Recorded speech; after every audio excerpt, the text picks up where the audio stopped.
Hi there, my name is Alexandra Coritoru. I'm in Group 2 and I will be reviewing Sigman's Chapter 16, Is There Any Other Way? This chapter talks about coercion as well as positive reinforcement and then the use of saying no. So first off, the chapter begins, and I bought the ebook reader, so we're just looking at my ebook version. I made highlighted notes in my iPad, but you won't be able to see them here. So first of all, the author talks about coercion and how it is it is manipulation and trying to control someone by negative consequences. And those negative consequences could be anything from if you don't clean up your room, you don't get dessert. And obviously that either makes the person clean up and get dessert or don't. It can have a successful result or it could still have a negative impact. And so as the chapter continues, has guiding principles for positive reinforcement, negative reinforcement, and punishment as powerful resources of behavioral control. And it goes over the basic it redefines what positive reinforcers are to have to praise an action and to keep that action happening. The negative reinforcement is you point out that action and hopefully they correct their behavior. And then obviously there's the punishment so that the person, child, living thing knows that it did a wrong thing and it's a consequence. And as this goes along, we're going to think about, and pretty much what the guiding principle of this whole chapter is about, is that our first quote for this presentation is that positive reinforcement works and coercion is dangerous. So we have to think about our environment and our adaptive skills and how we're always bracing each other for something. And so maybe coercion in a sense is the way to save us, but then it's also maybe for us to be self-destructive without us really knowing. So I thought that was interesting, and I do have a good question, but I will pose that at the end. And so now we're going to talk about positive reinforcement. And so this guideline was really interesting because the author writes it really well, that as much as we want positive reinforcement and to get what we want out of someone, something, what we wish and what we desire, negative reinforcement obviously won't always be working, but positive reinforcement. However, with positive reinforcement, there needs to actually be a little bit of coercion. It might need to be explained, it might need to be done more subtly, but it doesn't need to be as abrasive. And so I just used that quote that I just said, that the guiding principle is negative reinforcement works and coercion is dangerous.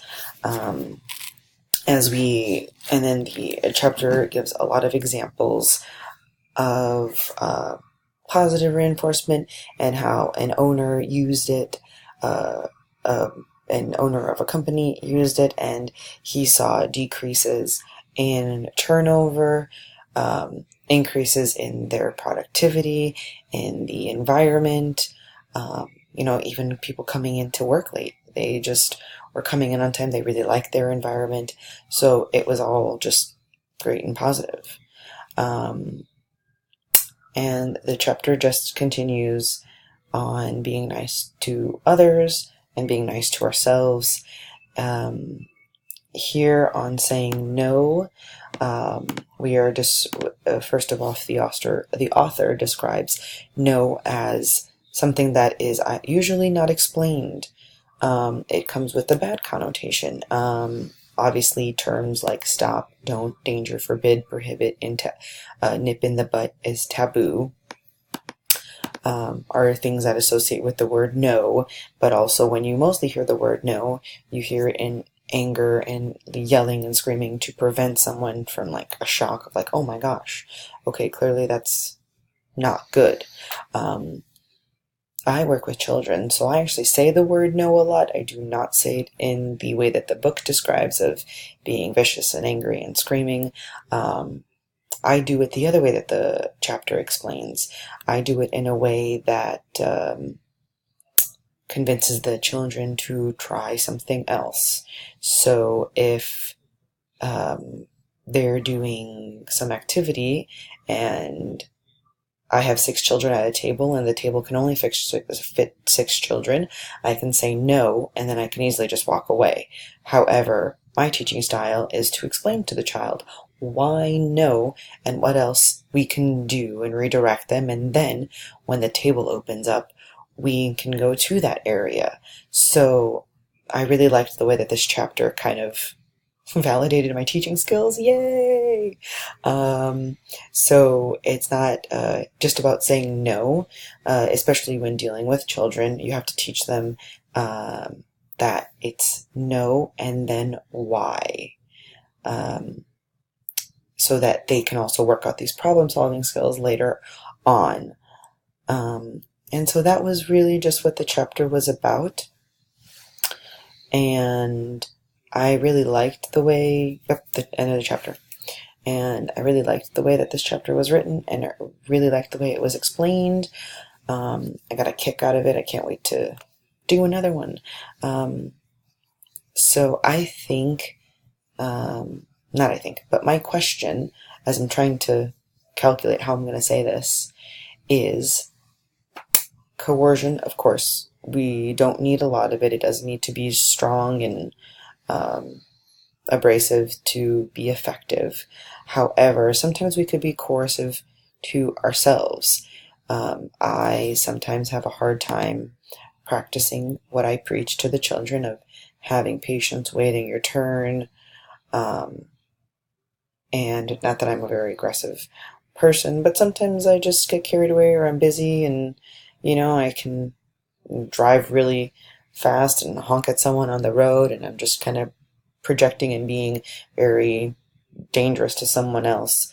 My question to you guys would be, what do you guys say to yourself to be less dangerous or less harsh on yourselves, less coercive to yourselves? I try to practice what I preach, but it's a long time coming. So I always think about what I'm gonna say. I'm always thinking about how I'm going to deal with situations, but sometimes you can't always think, and you have to think on your feet. And it's sometimes a little hard for me at times when I'm super stressed, angry, whatever it might be. What are some things that you guys say to yourself to be less harmful to you? Thank you very much, and hope to hear from you guys soon.